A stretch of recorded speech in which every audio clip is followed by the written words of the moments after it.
चलिए भाई, तो ये लेसन 2 पुष्पी पार्कों में लैंगिक जनन का भाग 14 है, ठीक है। और इसमें हम बात कर रहे थे किसके बारे में? पराग स्त्री केसर परस्पर संकर्षण के बारे में। इसके नोट्स मैंने लास्ट वाली क्लास में आपको लिखवा दिए हैं, ठीक है। हम इसको रिपीट कर रहे हैं एक बार वापस, क्योंकि कल हमने केवल नोट्स लिखे थे, डिस्टर्बेंस ज्यादा था लाइट्स वगैरह का, मौसम खराब था थोड़ा सा, ठीक है। चलिए, तो पराग स्त्री केसर परस्पर संकर्षण क्या है? तो सबसे पहले तो आप इसकी डेफिनेशन देंगे, जैसे अगर एग्जाम में आपसे पूछ लिया, और इंपॉर्टेंट क्वेश्चन है, एक इंपॉर्टेंट क्वेश्चन है बहिर्प्रजनन युक्तियां, जो हमने इससे लास्ट वाले पार्ट में पढ़ी थी, ठीक है। वो भी ध्यान रखिएगा, बहुत इंपॉर्टेंट टॉपिक है। और दूसरी इंपॉर्टेंट टॉपिक है पराग स्त्री केसर परस्पर संकर्षण, ठीक है। चलिए, तो संकर्षण एक प्रक्रिया है, ठीक है। और किसकी प्रक्रिया है? पराग और स्त्री केसर की परस्पर प्रक्रिया है। और ये प्रक्रिया कब से प्रारंभ होती है और इस प्रक्रिया का अंत कब होता है, इसी पर डिपेंड करती है इसकी डेफिनेशन, ठीक है। पराग और स्त्री केसर के परस्पर होने वाली विभिन्न प्रकार की क्रियाओं का प्रारंभ होता है कि जब पराग कण वृत्तिकाग्र पर पहुंचता है, ठीक है। ये स्त्री केसर है और स्त्री केसर के वृत्तिकाग्र पर पहुंचता है ये पराग कण, ठीक है। तो हम डेफिनेशन की बात करते हैं। किसे कहते हैं पराग स्त्री केसर परस्पर संकर्षण? पराग कण का स्त्री केसर की वृत्तिकाग्र पर आने से लेकर, कहां से स्टार्ट होती है प्रक्रिया?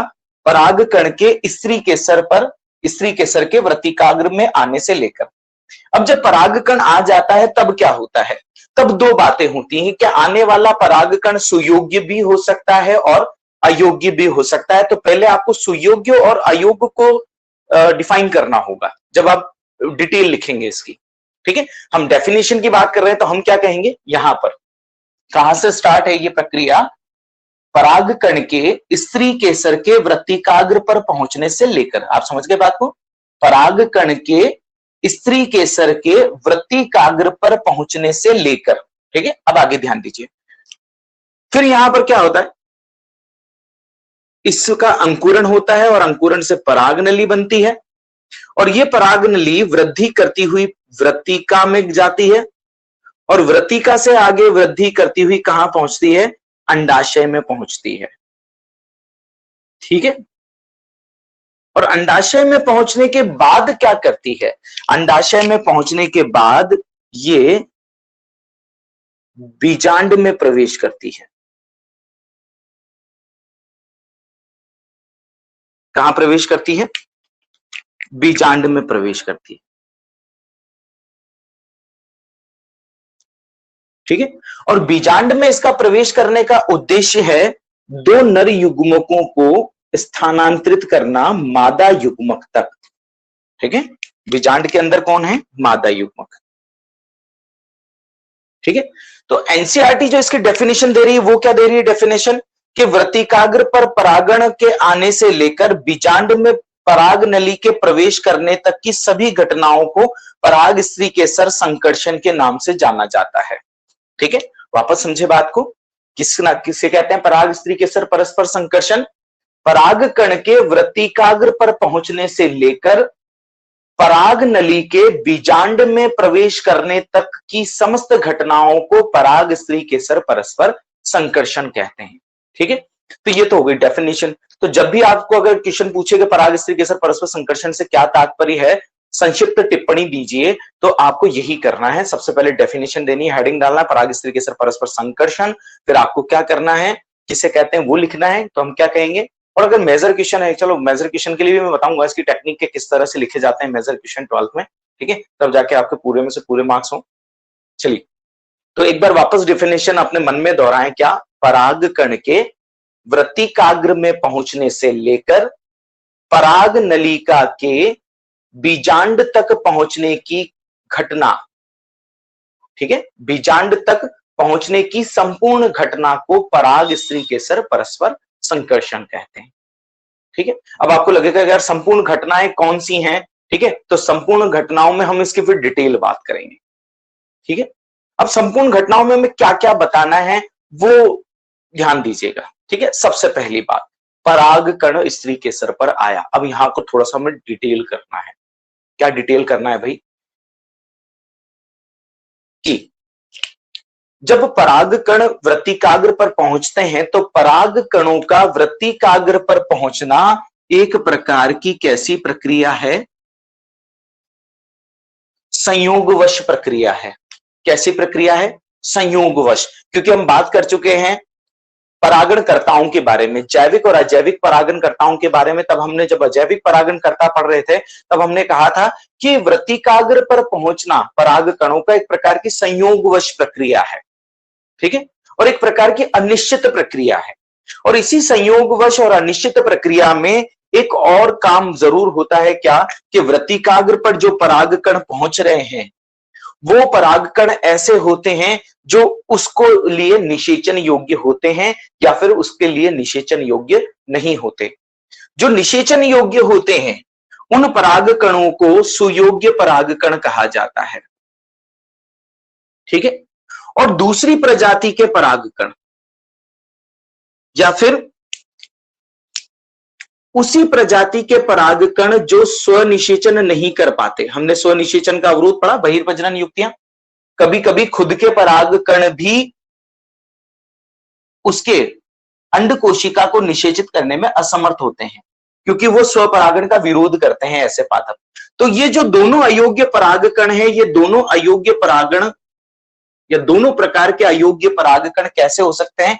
या तो किसी दूसरी जाति का परागकण हो सकता है जो किसी भी हालत में निषेचन में भाग नहीं लेगा, या फिर उसी प्रजाति का या उसी पुष्प का परागकण होता है लेकिन ये पुष्प स्वपरागण का विरोध करने वाला होता है, ठीक है। इसीलिए ये निषेचन नहीं करेगा और निषेचन नहीं करने की स्थिति में इसे हम कहेंगे अयोग्य परागकण। तो आपको डिटेल देनी है सुयोग्य परागकण और अयोग्य परागकण की। आप क्या कहेंगे? कोई क्वेश्चन है बेटा? आप बेटा बोलिए।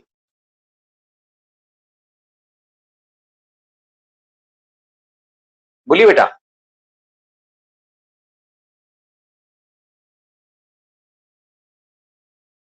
Sorry for disturbance but sir recording नहीं करोगे क्या? रिकॉर्डिंग हो रही है बेटा, चल रही है ना बेटा? थैंक यू बेटा, थैंक यू। चलिए इधर ध्यान दो बेटा।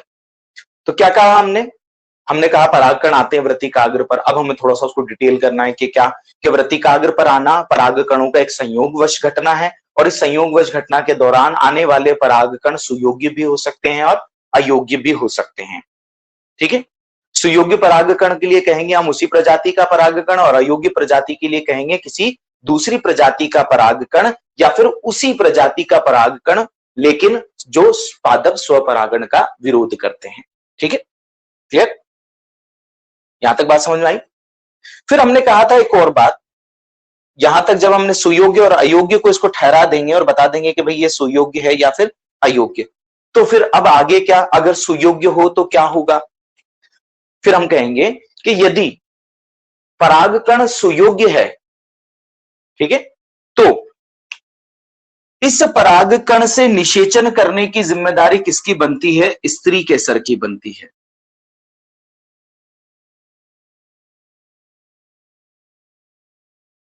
क्या कि स्त्री केसर में वो क्षमता या सक्षमता होती है कि वो सुयोग्य और अयोग्य परागकण को पहचान ले, ठीक है।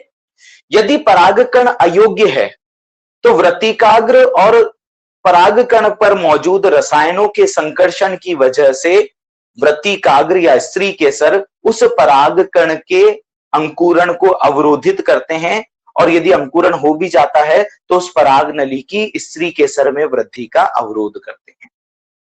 वापस समझिएगा बात, आप सुयोग्य और अयोग्य के बारे में बता दोगे कि भाई आने संयोगवश होता है ये परागण की प्रक्रिया और संयोगवश परागण में कई प्रकार के परागकण वृत्तिकाग्र पर पहुंचते हैं, उनमें से कुछ परागकण सुयोग्य होते हैं और कुछ परागण अयोग्य होते हैं। सुयोग्य कौन है, अयोग्य कौन है, ये बताना है आप, ठीक है। यदि परागकण अयोग्य हैं, फिर यहां से स्टार्ट होगा सेकंड पैरा कि यदि परागकण अयोग्य हैं, ठीक है, वापस समझो, ये सुयोग्य अयोग्य की बात बता दो कि फिर एक बात और लिखनी, सॉरी मेरे से मिस्टेक हो गया, क्या कि स्त्री केसर में ये सक्षमता होती है कि वो अयोग्य तथा सुयोग्य परागकणों को पहचान सके, ठीक है। यदि परागकण, पहले सुयोग्य लिख लेते हैं, यदि परागकण सुयोग्य है तो स्त्री केसर पर मौजूद रसायन या स्त्री केसर परागकण के अंकुरण को प्रेरित होने देता है तथा पराग नली की वृद्धि को होने देता है। और यदि परागकण अयोग्य हैं तो स्त्री केसर उस परागकण को अंकुरित नहीं होने देता या फिर उसकी पराग नली की वृद्धि को नहीं होने देता। ये दूसरा पैरा में कंप्लीट कर, ठीक है। आपको बतानी स्त्री केसर की सक्षमता, स्त्री केसर ही डिसाइड करेगा कि वो सुयोग्य है या अयोग्य है। या फिर यूं भी कह सकते हैं कि परागकण और स्त्री केसर पर मौजूद रसायन ये निर्धारित करते हैं कि परागकण सुयोग्य है या अयोग्य है। यदि परागकण सुयोग्य है तो परागकणों का अंकुरण होगा और पराग नली की वृद्धि होगी। अन्यथा यदि सुयोग्य अयोग्य परागकण है तो परागकण अंकुरित नहीं होंगे और पराग नलिका की वृद्धि नहीं होगी, ठीक है। ये दूसरा पैरा। अब चलिए तीसरे पैरा की बात करते हैं। तीसरा पैरा में आप क्या करते हैं? आपने अयोग्य सुयोग्य कर लिया, अयोग्य है तो अंकुरित नहीं होगा, सुयोग्य हो के तो अंकुरित होगा, होगा तो क्यों होगा और अंकुरित होने के दौरान उसे क्या क्या करना होगा, ये बात। अब मान लीजिए सुयोग्य था, हम बात कर चुके, सुयोग्य होगा तो पराग अंकुरण होगा और अंकुरण होगा तो और क्या भी होगा, पराग नलिका की वृद्धि भी होगी। अब इसको डिटेल करना है, ठीक है। क्या डिटेल करना है? पहले तो अंकुरण को डिटेल करना है। क्या कि पराग कण के जनन छिद्र से सुयोग्य परागण के अंकुरण के दौरान, यूं कहेंगे सुयोग्य परागकण के अंकुरण के दौरान पराग कण के जनन छिद्र से पराग नलिका का निर्माण होता है, ठीक है, क्लियर। और फिर ये पराग नली अब क्या करेगी? वृद्धि करेगी। और ये पराग नली वृद्धि करती हुई स्त्री केसर के वृत्तिकाग्र, अंडाशय तथा बीजांड पर मौजूद रसायनों के प्रेरण से क्या करती है? वृद्धि करती है। किसके रसायन के प्रेरण से? वृत्तिकाग्र, अंडाशय और बीजांड में मौजूद रसायनों की प्रेरणा से ये पराग नली अंकुरण के बाद क्या करती है? वृद्धि करती है। अब जब वृद्धि करती है तो वृद्धि करने का उद्देश्य क्या है? वो उद्देश्य है, ये क्या भी करती है साथ में, नर युग्मकों का स्थानांतरण करती है, ठीक है। अब यहां पर आपको दो चीजें बतानी है। स्थानांतरण किस स्थिति में? एक स्थिति ये बात करनी है और दूसरी स्थिति ये बात करनी है। एक स्थिति वो बात करनी है जब परागकण द्विकोशी की अवस्था में होता है और एक स्थिति वो बात करनी है जब परागकण तीन कोशी की होता है। जब परागकण द्विकोशी की होता है तो एक कोशिका कौन सी होती है? कायिक कोशिका होती है और दूसरी कोशिका जनन कोशिका होती है। जबकि अगर तीन कोशी की अवस्था है तो एक कोशिका कायिक कोशिका होती है और बाकी की जो दो कोशिकाएं हैं वो दोनों कोशिकाएं क्या होती हैं? नर युग्मक होती हैं। अब जब पराग नलिका वृद्धि करेगी,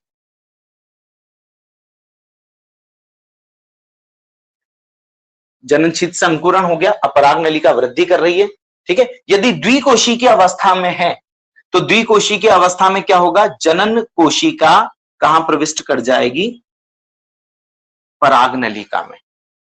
और पराग नलिका में पहुंचने के बाद वो क्या करेगी? विभाजित होगी और वहां जाकर वो क्या बनाएगी? दो नर युग्मक। और यदि परागकण त्रिकोशी की अवस्था में यहां पर पहुंच रहे हैं, वृत्तिकाग्र पर पहुंच रहे हैं, त्रिकोशी की अवस्था में परागण हुआ है। अभी हमने बात करी कि द्विकोशी की अवस्था में परागण होगा तो क्या होगा?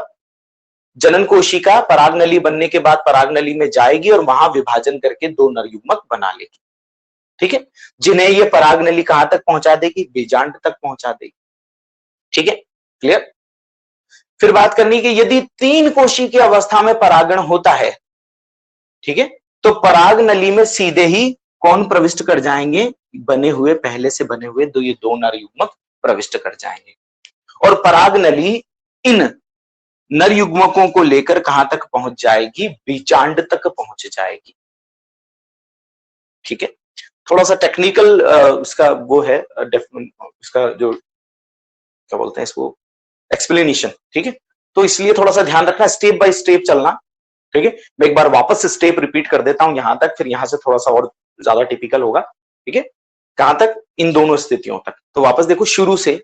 सबसे पहले बात करनी है आपको कि जो परागकण पहुंचता है वो संयोगवश पहुंचता है, उसमें सुयोग्य भी हो सकते हैं, मानी कि उसी प्रजाति का हो सकता है, अयोग्य भी हो सकते हैं, माने कि दूसरी प्रजाति का, या फिर जो स्वपरागण नहीं करता उसके लिए उसी प्रजाति का भी हो सकता है।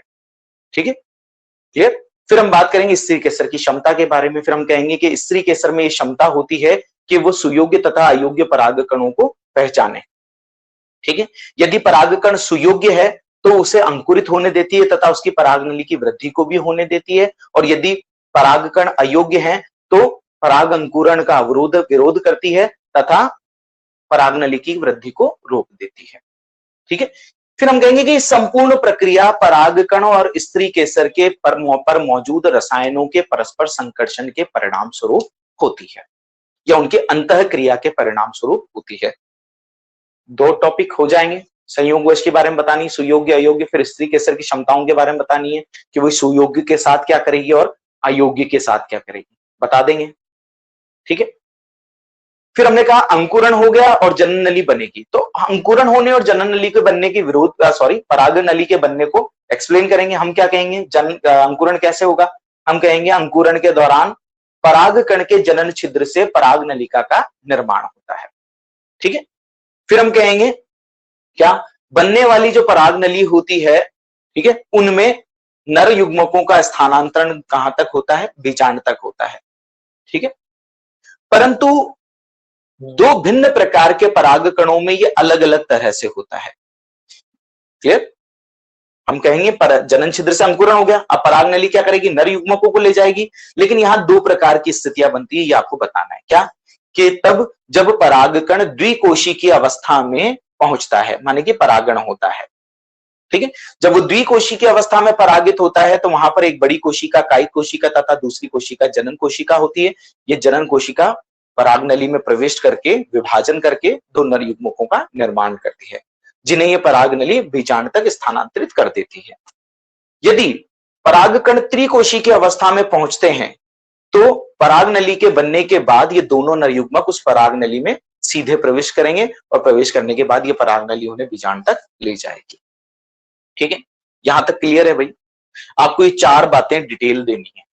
ठीक है, संयोगवश योग्यता और अयोग्यता के बारे में, फिर योग्यता की पहचान और अयोग्यता का बहिष्कार करने के बारे में स्त्री केसर की क्षमताओं के लिए, फिर अंकुरण के बारे में जनन छिद्र शब्द जरूर यूज कीजिएगा। ठीक है, फिर पराग नली की वृद्धि करना, जिसमें वृद्धि के करके वो क्या करती है, नर युग्मकों का स्थानांतरण करती है।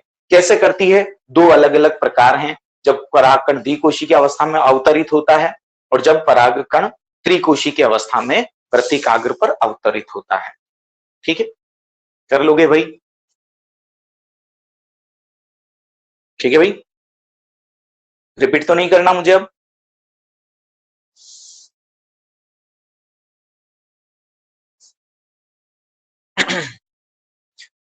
पराग स्त्री केसर परस्पर संकर्षण हेडिंग डालने के बाद परिभाषा देनी है, फिर पहुंचाना है आपको संयोगवशता पर, जिसमें योग्य और अयोग्य दोनों आएंगे। ठीक है, क्षमताएं किसको, योग्यता और अयोग्यता को पहचानने की क्षमताएं, स्त्री केसर के बारे में बात करनी की, सुयोग्य होगा तो उसका क्या करेगी और अयोग्य होगा तो उसके क्या करेगी। ठीक है, क्या करने में शुरुआत होगा, अंकुरण और परागनली की वृद्धि, अंकुरण कैसे होगा वो डिटेल देना है, परागनली की वृद्धि के साथ साथ परागनली क्या करेगी, नर युग्मकों को कैसे ले जाएगी दो स्थितियों में, द्विकोशी की अवस्था में और त्रिकोशी की अवस्था में, ये बताना है। ठीक है, नेक्स्ट इंपॉर्टेंट बात, मैं यहां पर मिटा रहा हूं इसको।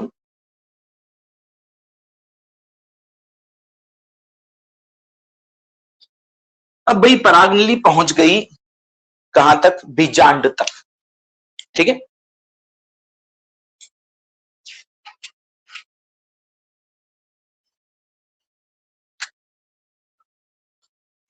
सॉरी,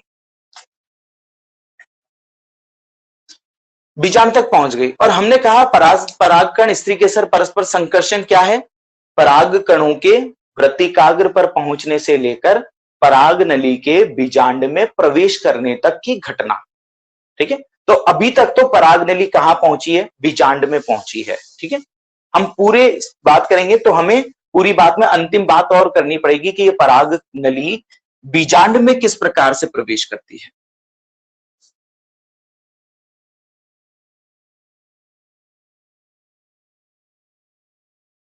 ये बीजांड है और बीजांड में यहां पर है मादा युग्मकोद्भिद। सॉरी, एक और अध्यावरण बना देते हैं इसका।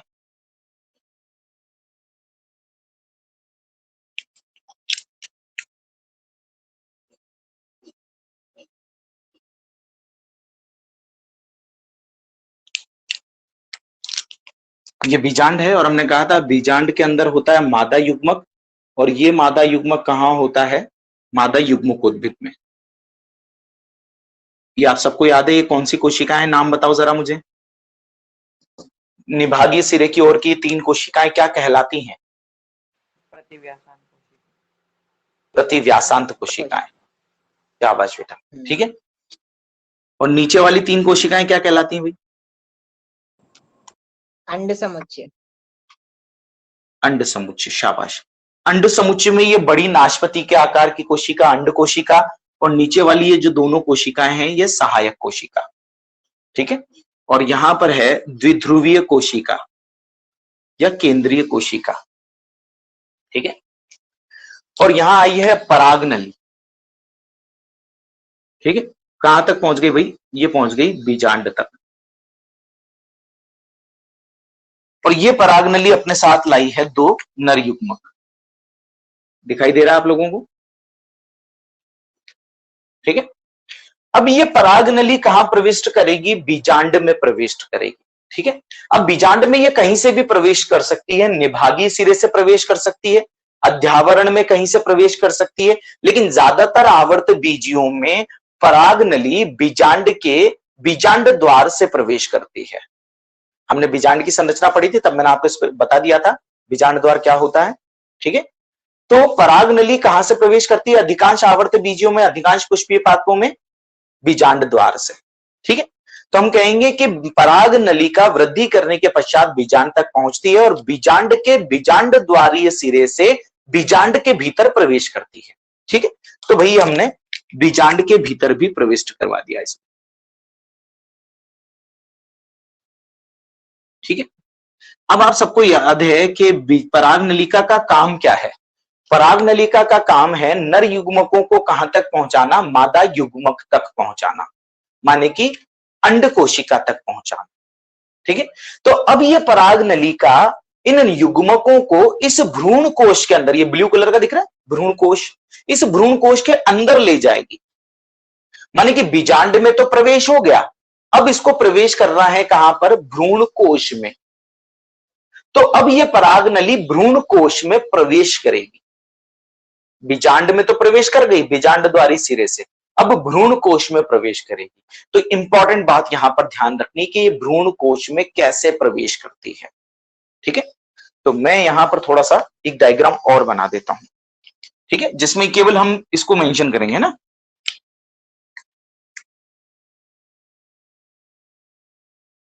ये ब्लू कलर का भ्रूण कोश है भाई, ठीक है।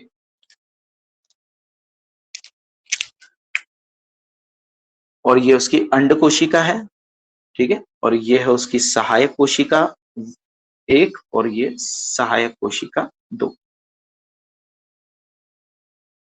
ठीक है।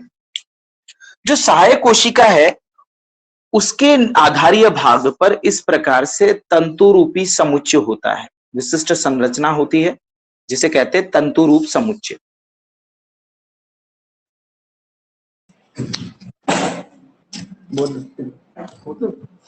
क्लियर? दोनों ही पर होता है तंतु रूप समुच्चय, एक को लाइट एक को डार्क कर दिया हमने, ठीक है।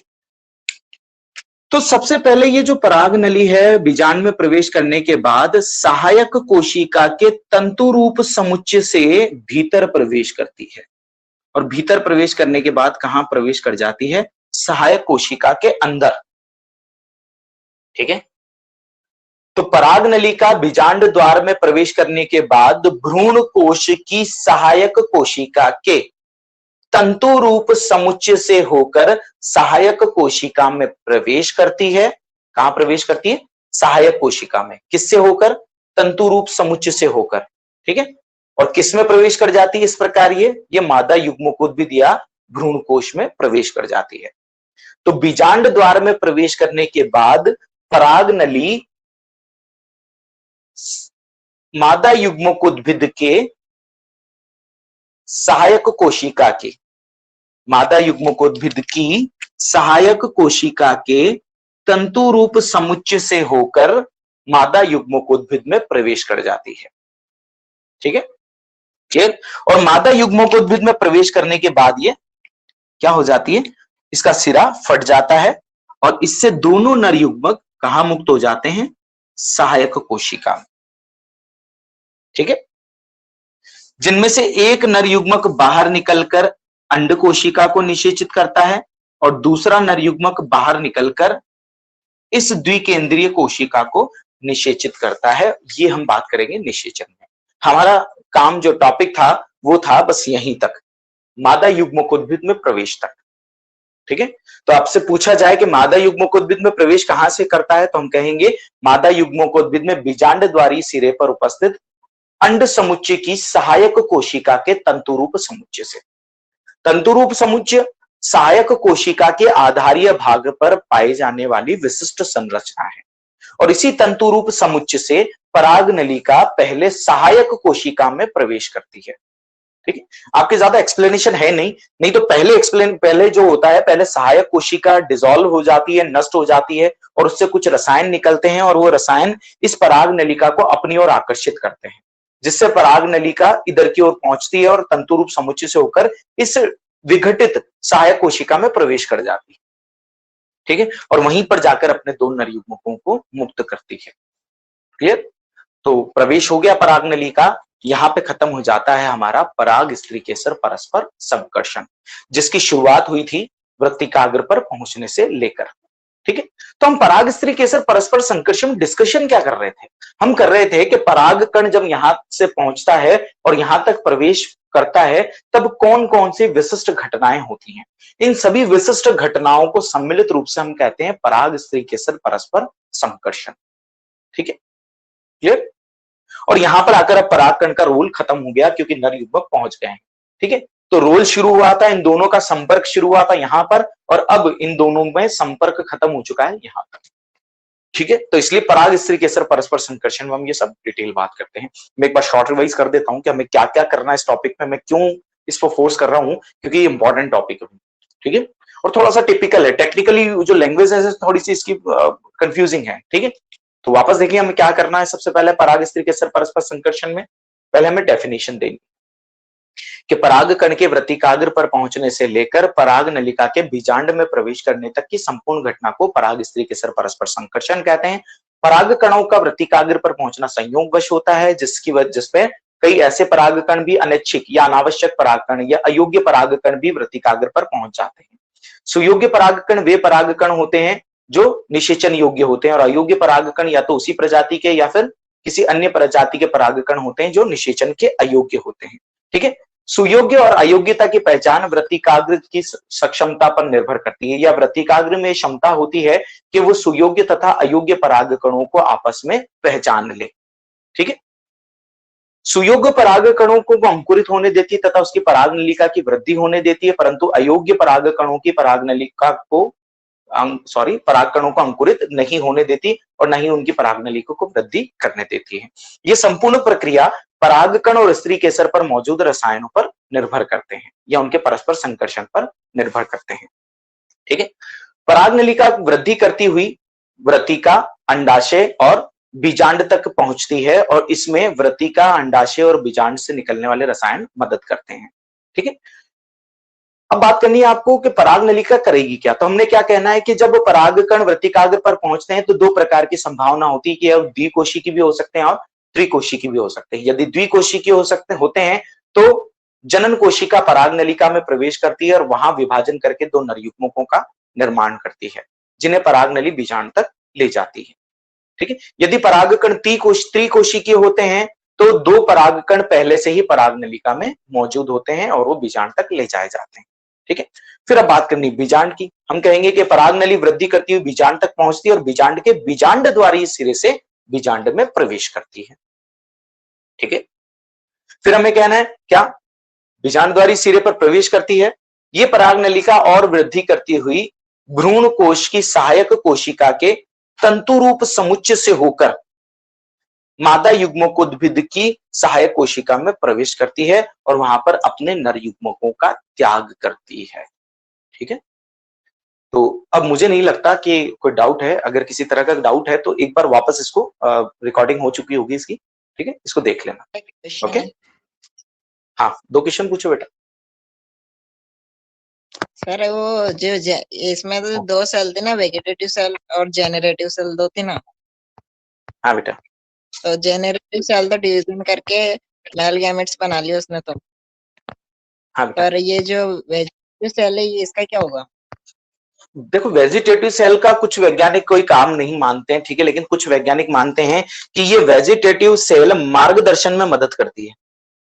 माने कि पराग नली के अग्रतम सिरे पर मौजूद होती है और आगे, सबसे आगे वाले सिरे पर पहुंचकर ये मार्गदर्शन करती है। कई वैज्ञानिक ये मानते हैं, लेकिन कुछ का मानना ये है कि ये कायिक कोशिका का कोई विशेष कार्य नहीं है। ठीक है बेटा, ओके, हाँ। और कोई डाउट बेटा किसी को? हाँ बेटा,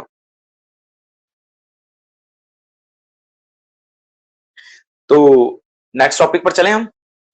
ये मिटा दूं बेटा, ये डायग्राम बनाना है भैया आपको। ओके,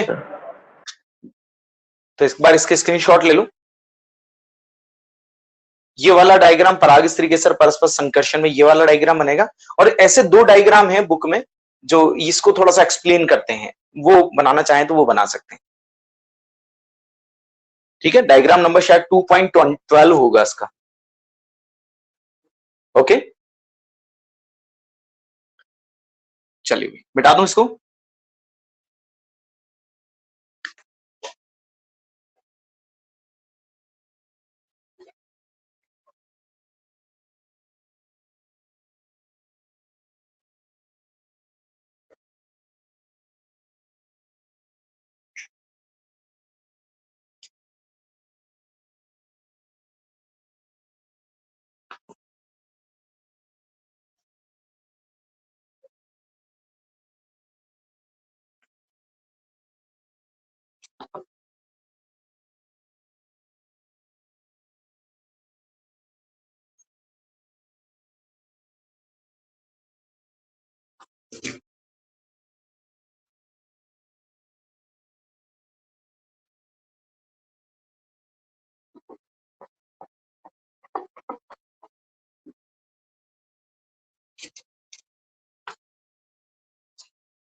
चलिए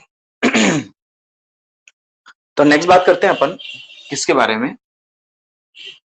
अगला टॉपिक है हमारा कृत्रिम संकरीकरण। ठीक है, क्या होता है कृत्रिम संकरीकरण? कभी कभी कृत्रिम रूप से हम हमारे फसलों के उत्पादन को बढ़ाने के लिए या फसलीय नस्ल सुधार के लिए कृत्रिम रूप से हमारे सेलेक्टेड परागकणों को सेलेक्टेड वृत्तिकाओं पर स्थानांतरित करते हैं। माने कि विशेष गुण वाले या विशेष वांछित लक्षणों वाले किसी एक पादप से परागकण लेते हैं और वांछित लक्षणों वाले किसी मादा भाग पर स्थानांतरित कर देते हैं। ठीक है, जैसे कि कृत्रिम संकरीकरण मेंडल ने कराया था और पहुंचा था आनुवांशिकता के नियमों पर। ठीक है, अब उन आनुवांशिकता के नियमों के दौरान उन्होंने कई ऐसी तकनीकों को अपनाया जिससे यह फाइनल हो जाता था, यह सुनिश्चित हो जाता था कि योग्य परागकण ही वृत्तिकाग्र पर पहुंचा है, अयोग्य परागकण वृत्तिकाग्र पर नहीं पहुंचा है। ठीक है, तो इसके लिए वो बहुत सी प्रक्रियाएं करते थे। बात समझ में आई? हम चाहते हैं कि ये एक अच्छे गुण वाला सोयाबीन का प्लांट है। ठीक है,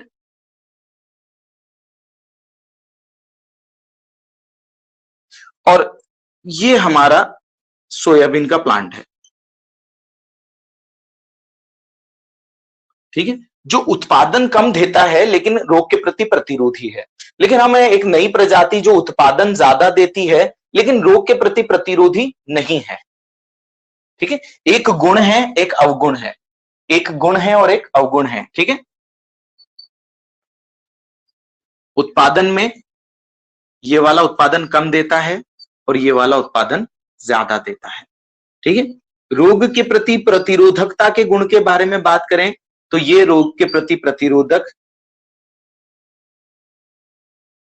नहीं है और ये रोग के प्रति प्रतिरोधक है। ठीक है, तो एक गुण कम और एक गुण अधिक है, मतलब एक गुण बुरा और एक गुण अच्छा है। इसमें एक गुण अच्छा है लेकिन एक गुण की कमी है। अब हम चाहते हैं कि दोनों ही गुण एक ही संतति में आ जाए। तो हम क्या चाहते हैं, हम इसके लिए संकरीकरण करते हैं और संकरीकरण में इस पादप का क्रॉस हम इस पादप के साथ कराते हैं। ठीक है, तब हम इसके पराग कणों को लेकर किसकी वृत्तिकाग्र पर स्थानांतरित कर देते हैं, इसकी, या फिर इसका परागकण लेकर इसकी वृत्तिकाग्र पर स्थानांतरित कर देते हैं। ठीक है, जब हम इसे मादा पुष्प मानते हैं, माने कि इसके परागकण लेके इसकी वृत्तिकाग्र पर पहुंचा देते हैं, तो समझिएगा एक समस्या कि ज्यादातर पुष्पीय पादप द्विलिंगी होते हैं। ठीक है, और यह बहुत संभावना होती है कि ये अपने ही परागकण से क्या हो जाए, निषेचित हो जाए। इसका खुद का परागकण इसकी वृत्तिकाग्र पर जा सकता है और निषेचन कर सकता है। ठीक है, और हमने जो वांछित परागकण लिया था वो हमने डाला, उस निषेचन का क्या हो जाएगा, अवरोधन हो जाएगा। हो सके कि पहले ही परागकण इसी के परागकण इसी को निषेचित कर चुका हो। ठीक है, तो हमें चूंकि कृत्रिम संकरीकरण कराना है और हमें यह सुनिश्चित करना है कि केवल हमारा ही परागकण इसके मादा भाग को निषेचित करे, तो हम बहुत सारी तकनीकों को अपनाते हैं, जिसमें सबसे पहली तकनीक है विपुंसन। ठीक है, विपुंसन क्या है? इस विपुंसन के दौरान हम क्या करते हैं, जो हमारा पुष्प है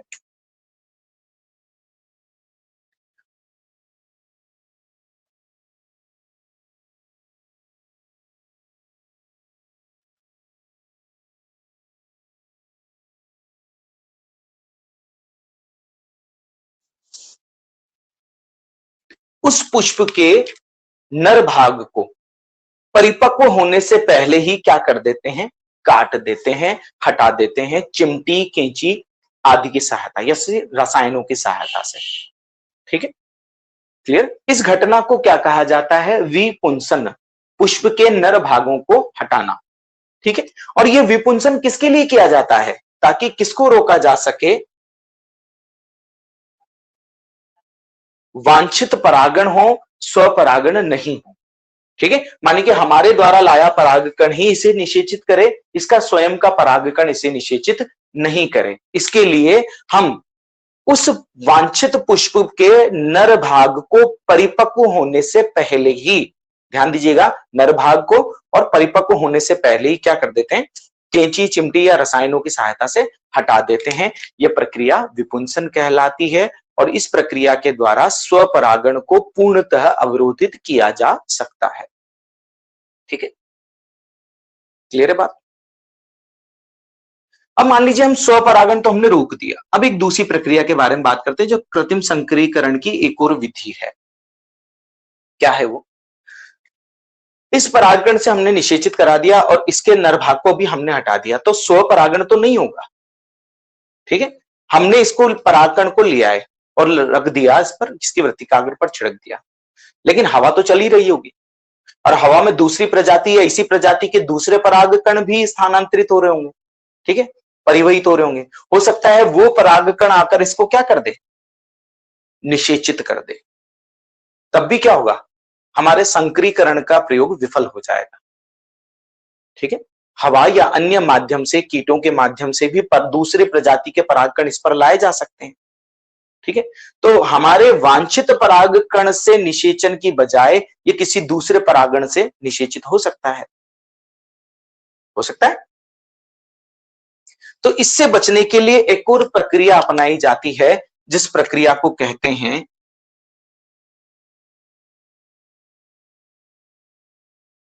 थैलीकरण।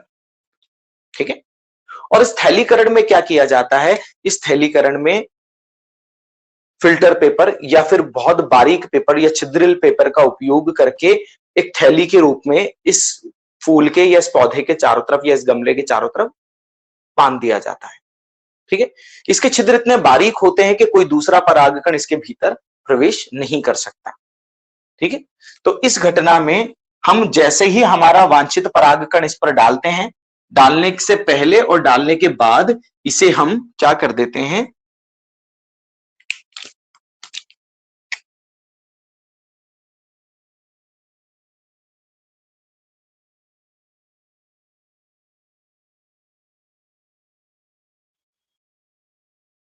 एक थैली से बांध देते हैं, या तो शाखा को या फिर उस पुष्प को। मोस्टली हम शाखा सहित बांधते हैं उसको, ठीक है, ताकि हमारा पुष्प हवा से टूटे ना। क्लियर। तो ये दूसरी घटना है थैलीकरण, और ये थैलीकरण बाहरी अवांछित पराग कणों को पुष्प तक पहुंचने से रोक देता है। ठीक है। तो अवांछित परागण से यदि बचना है तो फिर किसका उपयोग किया जाता है, थैलीकरण। स्वपरागण से अगर बचना है तो किसका उपयोग किया जाता है, विपुंसन। ठीक है। तो ये कृत्रिम संकरीकरण की दो विधियां हैं, विपुंसन और दूसरा है थैलीकरण। ठीक है। तो लिख लें इसके बारे में, कृत्रिम संकरीकरण के बारे में। किसी को कोई डाउट है बेटा? हाँ बेटा बोलिए सुदीप। मैं यूँ कह रहा हूँ कि इसमें ना थैलीकरण करते हैं ना, हाँ तो बेटा। वो परागण आने से पहले कोई दूसरा आ जाए तो? हाँ, हमने कहा ना कि बेटा जब मादा भाग परिपक्व नहीं हुआ था तब से ही हम उसको क्या करके रखते हैं, ढक के रखते हैं। ठीक है। अब जब हमें निर्धारित समय आता है, हमें लगता है कि मादा परिपक्व हो चुका है मादा भाग, तब हम इस थैली को हटाकर हमारे वांछित परागकण छिड़कते हैं और वापस उस थैली से उसको कवर कर देते हैं। हाँ ठीक है। ठीक है ना। अब दूसरा वांछित अवांछित परागकण नहीं आ पाएगा इसमें। ओके बेटा। हाँ सर ठीक। ठीक। तो लिखने स्टार्ट करें। क्या नहीं है।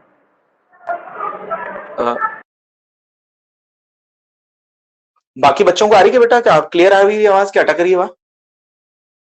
नो सर, क्लियर है। नहीं अटक रही।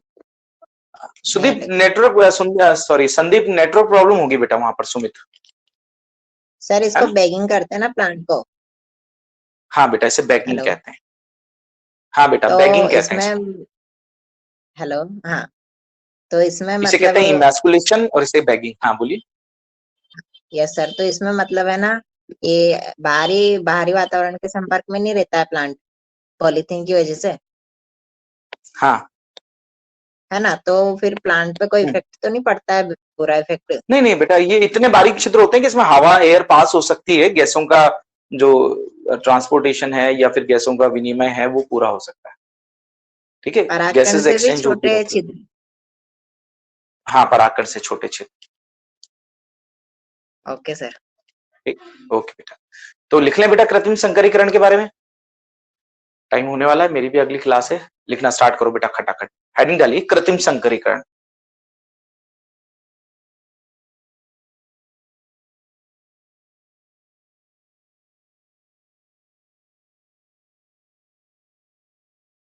हेडिंग डालिए कृत्रिम संकरीकरण। डायग्राम के लिए जगह छोड़ दीजिएगा। इसमें लिखिए फसलों की उन्नति, फसलों की उन्नति, फसलों की उन्नति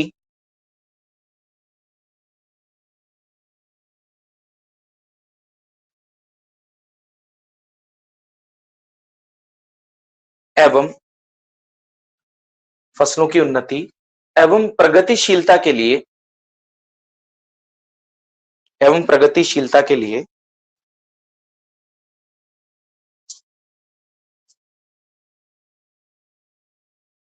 एक प्रमुख विधि है, एक प्रमुख विधि है।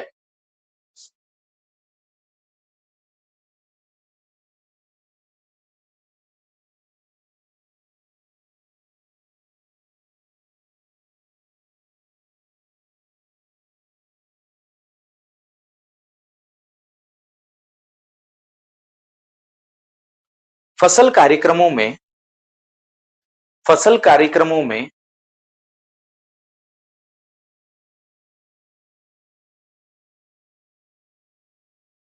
कृत्रिम संकरीकरण के दौरान, कृत्रिम संकरीकरण के दौरान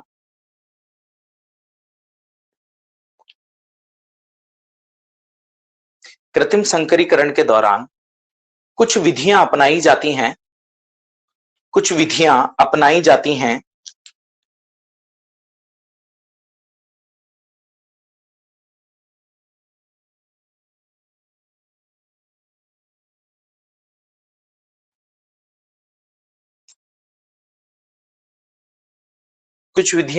जाती हैं जिससे जिससे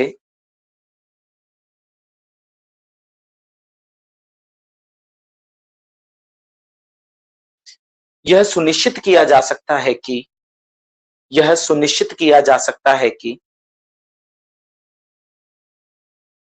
जिससे यह सुनिश्चित किया जा सकता है कि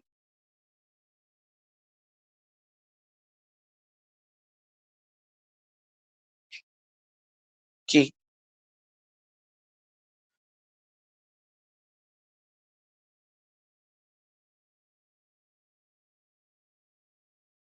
केवल यह सुनिश्चित किया जा सकता है कि केवल आपेक्षिक परागकण ही आपेक्षिक परागकण ही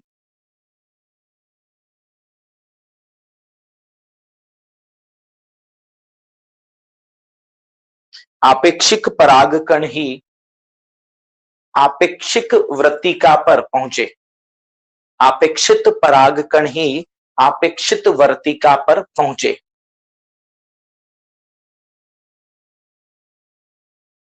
परागकण ही अपेक्षित वृत्तिकाग्र पर पहुंचे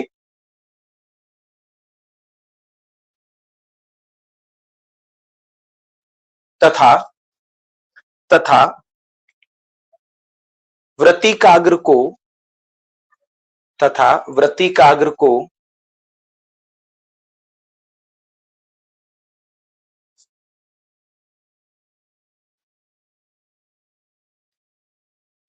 अनापेक्षित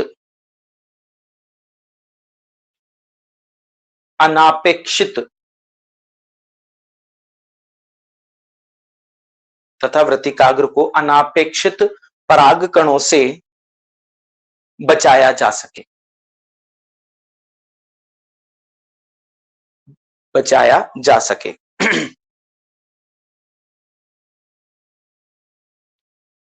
इनमें से सॉरी इनमें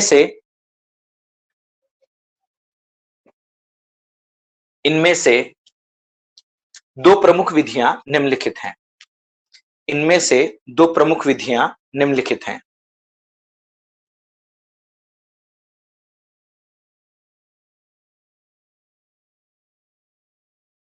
नंबर एक विपुंसन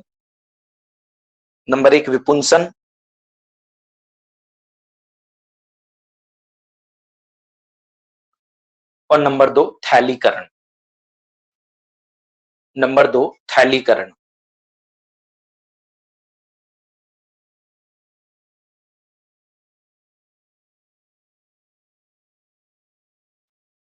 नंबर एक विपुंसन और नंबर दो थैलीकरण।